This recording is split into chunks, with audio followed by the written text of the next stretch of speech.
जो समय की चाल है, जो भक्तों की ढाल है, पल में बदल दे सृष्टि को, वो महाकाल है। महादेव शिव की लीला अपरंपार है, जिनके ऊपर महादेव का हाथ समझो खुद यमराज भी उसका बाल भी बाकार नहीं कर सकता। इसलिए भक्तों कमेंट बॉक्स में एक बार सच्ची श्रद्धा से हर हर महादेव जरूर लिख देना।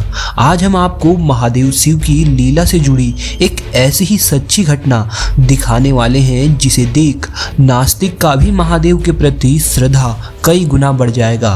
हर कोई इसे देख महादेव की भक्ति में खो जाएगा। दोस्तों कहते हैं महादेव शिव की इस सच्ची घटना को सुनने और देखने वाले की हर मुराद हर इच्छा पूरी हो जाती है। अगर आपको यकीन नहीं तो बस एक बार इस वीडियो को पूरा तो देखें। आपकी अगर परेशानी दूर नहीं हुई तो कहना, क्योंकि दोस्तों ये सच्ची घटना महादेव शिव के चमत्कार की है। दोस्तों ये सच्ची घटना है झारखंड के एक छोटे से गांव में रहने वाले मनीष जी की। उनके परिवार में उनकी पत्नी और उनका एक छोटा बेटा है। मनीष जी महादेव शिव के परम भक्त हैं और उनके घर के पास ही एक शिव मंदिर भी है। उनका यह रोज का नियम है कि सुबह सुबह शिव मंदिर जाकर रोज 1 घंटे वहां बैठ महामृत्युंजय मंत्र का जाप करना। महादेव शिव की भी मनीष और उसके परिवार पर कृपा थी, जिस कारण ही 6 साल पहले मनीष एक सुंदर बालक के पिता बने। मनीष की तरह उनका बच्चा भी महादेव की भक्ति में रुचि लेने लगा। एक दिन की बात है, मनीष जी का बेटा कुछ गांव के ही बच्चों के साथ खेल रहा था और खेलते खेलते वो दूर घने जंगल की तरफ निकल पड़ा। जिस जंगल में वे बच्चे जा पहुंचे थे वहां गांव के लोग जाने से डरते थे, क्योंकि वहां कई खतरनाक जंगली जानवर और सांप इत्यादि का खतरा था। परंतु बच्चों को इन सब के बारे में क्या पता, वे तो खेलते खेलते उस घने जंगल जा पहुंचे। मनीष का बेटा उस जंगल पहुंच खेल खेल में पेड़ पर चढ़ जाता है, परंतु कुछ ही देर में उसकी जोर से चीखने की आवाज आती है और वह पेड़ से नीचे गिर गया था।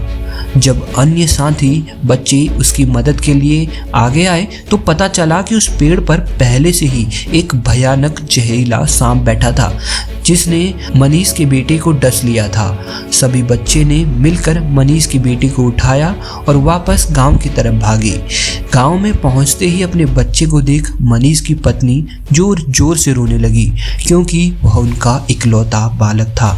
बच्चे का पूरा शरीर सांप के काटने से नीला पड़ चुका था और उसे देख यह साफ पता चल रहा था कि वह बच नहीं पाएगा। उस समय गांव में सिर्फ 2 वैद्य थे। मनीष ने दोनों वैद्यों को बुला लिया। एक एक कर दोनों वैद्यों ने मनीष की बेटी को देखा। उसकी नाभि पकड़ते हुए दोनों ही समझ गए कि बालक के प्राण तो अब जा चुके हैं। उन्होंने मनीष को कहा कि अब बहुत देर हो चुकी है, हम कुछ भी नहीं कर सकते। मनीष और उसकी पत्नी ने जब ये सुना तो दोनों की आंखों में आंसू रुकने का नाम नहीं ले रहे थे। परंतु मनीष को अभी भी महादेव शिव पर पूरा विश्वास था। उन्होंने अपने बेटे को हाथ में लिया और शिव मंदिर की तरफ दौड़ पड़े। मनीष ने अपने बेटे को शिवलिंग के सामने रखा और महादेव को हाथ जोड़ते हुए बोले कि हे महादेव, तुम तो जानते हो मैं और मेरी पत्नी हम दोनों के ही इस बच्चे पर प्राण बसते हैं। ये हमारी पूरी दुनिया है, इसके बिना संसार का हर सुख हमारे लिए फीका है। हे प्रभु, मेरे बच्चे को आखिर आपने क्यों छीन लिया? क्या मेरी भक्ति में कोई कमी रह गई थी या मुझसे कोई गलती हो गई थी? प्रभु अगर ऐसा है तो मैं भी आपके मंदिर में यहीं अपने प्राण त्याग दूंगा। और फिर जोर जोर से रोते हुए वह महामृत्युंजय मंत्र का जाप करने लगा।